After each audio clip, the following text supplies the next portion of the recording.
I'll present a few words as a preface to what we are trying to tackle in the next, inshallah, weeks. Because the news that have been coming from all over of sudden deaths, young people dying all of a sudden,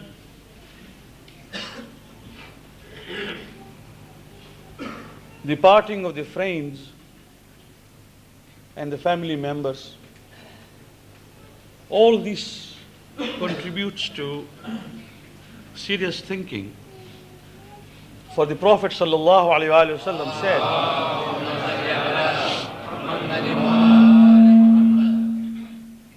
that there will come a time at the end of time, what we call Akhir zaman, when there will be sudden deaths and there will be young people dying, men and women. And the cause of deaths will be unknown, and no one will be able to explain how the death occurred. It will be a man who was talking to us just a few minutes ago, does not reach home and dies on the street. Or a man who rose up for his breakfast and died before he completed it. Or a man who got up to get ready for his office, before he could dress up, he died. When such things occur, the Prophet said, "O men and women, be careful that is the end of time, and that it could be your turn, because no one knows how long he is going to live on earth." So the principal point I would like to touch upon tonight, before we discuss and pray for those who have recently departed and gone, or talk about them, we would like to explain to you the difference between how the world is thinking and how Islam wants us to think. A very important point. It may be a bit heavy going, but it is very important, because there lies the difference.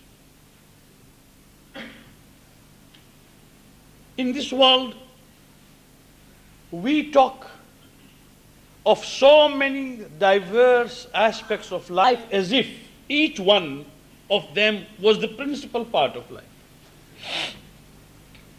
Sometimes we find people arranging debates like, let us discuss Islam versus science, as if science was something else and that Islam was something else.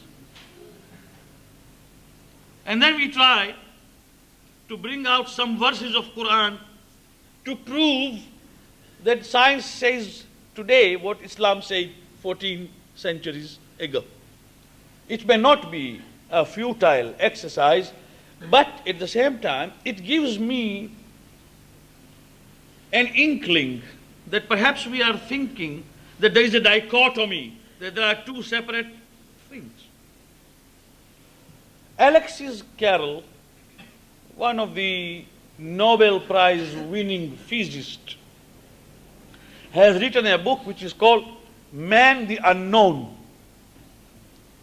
Man the Unknown. In this book he writes how people from different sciences and people of different vocations and professions look at a man. If you take him to a doctor or a surgeon, he looks at him in accordance with the requirements of his profession. How his heart functions, how his liver functions, how his kidney functions, what is his blood pressure. To him, a man is therefore a system which must be observed in that light.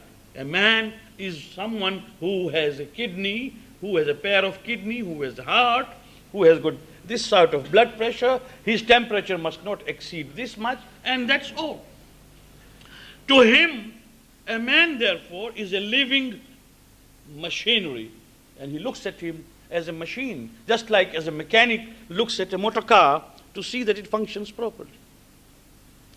But to a psychologist, a human being is his mind. And when you go to a psychologist, he does not look at your pulse, does not try to see your pulse or your heartbeats. He is looking at your mind. Psychoanalysts will sit with you and discuss with you questions to probe into how your mind functions.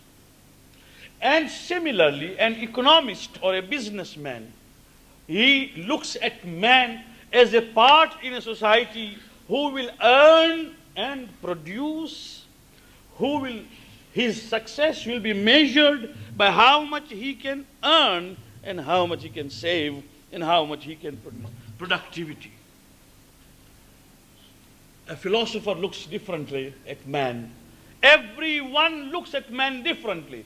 Alexis Carrel wants to tell us that a man is not simply a mind, nor is simply a body, nor is he simply producing agency. He is much more than that, above that. But the various sciences look at him according to the discipline to which it is tied, to which it is confined. It cannot go beyond that. This is where Ali ibn Abi Talib, salawatullah wa salam alayhi, said, Al-ilmu nuqtatun katharaha al-juhala.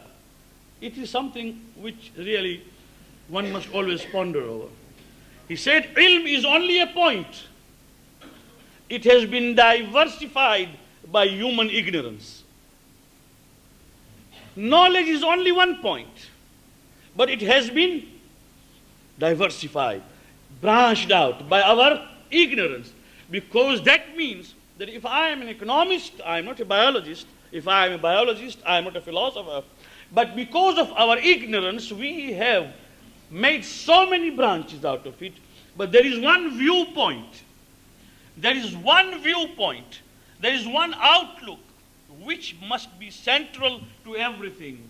Therefore, in this world, many young people come to say, Mulla Sahab, is it going to be Allahu Akbar and fasting in Ramadan? What about business? Why don't you speak about economics? Why don't you speak about how to make mapesa in Islam? Why don't you speak about other things? Is it only Allahu Akbar and things like that? They don't understand that it is not only Allahu Akbar. It's everything. But before we come to understand, there has got to change. Something has got to change. The outlook has got to change. What is the meaning of that? Many friends come and say, look at the Western culture. Look at the technological advancement. I say that there is one viewpoint. Everything else is part of the game. Try to understand this. Everything else. Technology, philosophy, psychology, all sorts of things, they are all covered, provided you understand one viewpoint. In this world, we are being told to believe that this world, this universe, is a book which has no beginning and no end. It is a book. The author is unknown. The first cover page is lost. And the last page where the book concludes is also lost. So we are told that it is a book which has no beginning or which has no end, or rather the beginning is not known and even the end is not known. There is a supposition that there was a Big Bang. And nowadays, from Oxford University, we have another supposition, a very recent one, that now there is going to be a big crunch. There was a Big Bang with which the world started. At the end of time, there's going to be a big crunch where everything will collapse. But no one knows who started the bang, and no one wants to tell us who will start the crunch. If you read Hawkins, he is telling us about the big crunch very soon coming up. Well, but who started it? No one. The difference between all this and Islam fundamentally are two things. Especially I say this for my young boys, young friends, young ones, boys and girls, to understand. From here starts religion. From here starts deen. First difference, that the book, Islam says this universe is a book, but it has got the first page, and the author is Allah subhanahu wa ta'ala. That is the meaning. It has its first page, that is called Mabda, the beginning, Allah. And it has definitely the final page, which is called Ma'ad and Qiyamah. So this is the difference. There is an author. I remember I read once that one professor, as usual, stood up at a university which is renowned and said, "Oh people, we must now wake up from the opium of religion." You know, opium. That means as if religion was an intoxicant. If other people have misused religion, if people fight in the name of religion, people fight in the name of aqaid, if they have misused it, you cannot blame the religion. Try to understand there is a difference between the two. Rise and wake up from this slumber. There is no beginning in this earth. That is what he said. It just started with water, and from water, from single cells, and from single cells multiplied into many cells, and so we have life today, by adaptation, by natural selection, by mutation, and whatever. Right? And in the beginning, one student who must have come to Stanmore sometimes and heard the stories even from our mouth, he stood up and said, "Sir," yes, he said, "but where did the water come from? In the beginning there was water, but where did it come from? Where did it come from? Was there any author for that water? Was there any creator for that water?" I always say, and I say this with conviction, that it is easier to prove the existence of God. It is difficult to disprove the existence of God. If you are really intellectually inclined, obstinacy and stubbornness is something else. But if one is a systematic thinker and has got a method in his thinking, he will find that he comes to a conclusion that there is an author to this book. So Islam tells us that there is a beginning.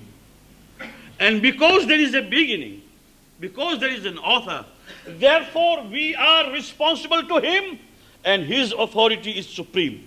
Just now we read Yasin.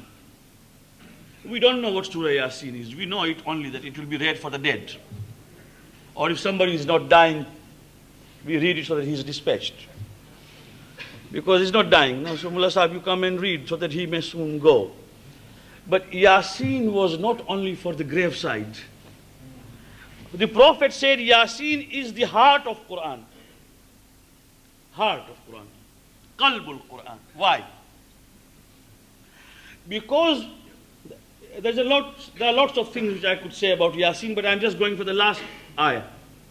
فَسُبْحَانَ الَّذِي بِيَدِهِ مَلَكُوتُ كُلِّ شَيْءٍ وَإِلَيْهِ تُرْجَعُونَ. Glory be to him, to Allah, subhanallah, biyadihi malakut, in his hands, that means in his total control, is the authority and kingdom of everything. Malakut is the essence of kingdom. Wa ilayhi turja'un, you will all return unto him. In this ayah, there is a summary that this universe has a beginning, which is God and malakut in his hands. It has the end when you will return unto him. Yasin is a summary of Quran. Yasin is the message to us that there is a difference. Now, let us take an example to make my point very clear. I am a scientist.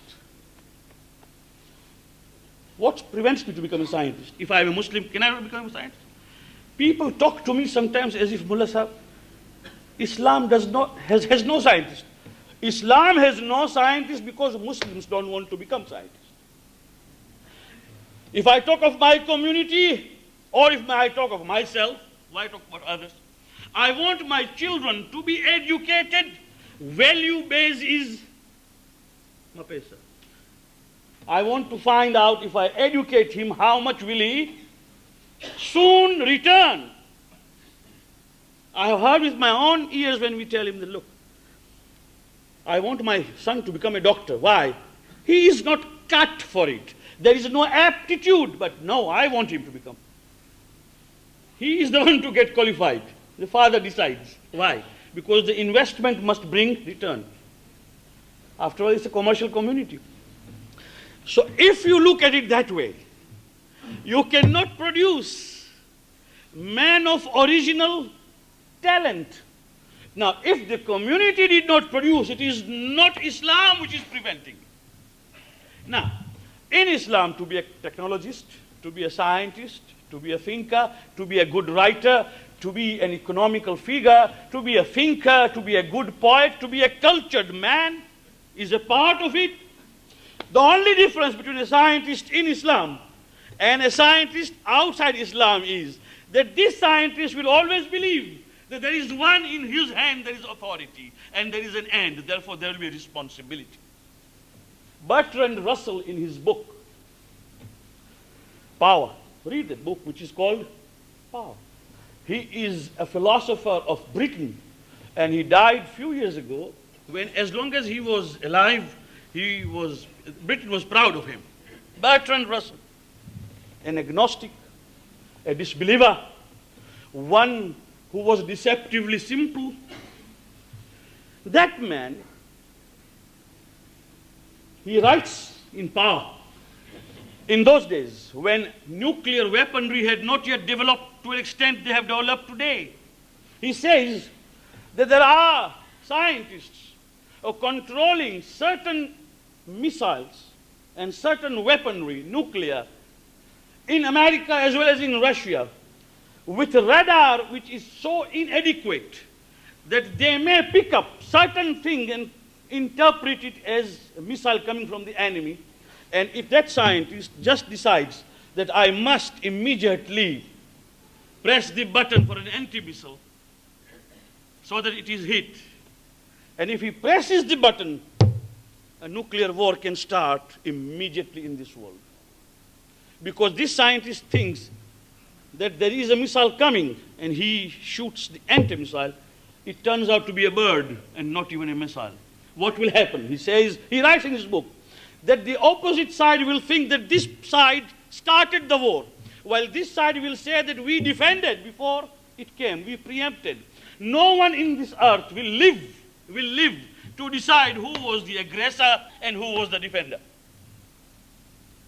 Then he writes that science is a useful weapon in human hand, provided there is a sense of responsibility.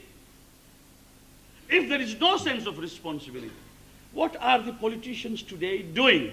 Let us be very candid about it. For the sake of politics, people are dying. There is no responsibility. But if there was a responsibility because there is an offer, Allah, and there is a day to return and answer, then anyone who acts in whatever capacity will first think that I am responsible to the power that dominates, and tomorrow I am going to answer. So in Islam, right from the family, as a husband, inshallah we will have marriages very soon, the moment a young boy marries or a girl marries, the first thing that we have got to tell him is that, Baba, this is the part of the game, there is nothing new that we're going to do, it's marriage. But it is in this universe where there is the first page, that is Allah subhanahu wa ta'ala, there is the last page where we will go back to Him. Therefore, whatever you do as a husband, you are responsible to Him right now and tomorrow.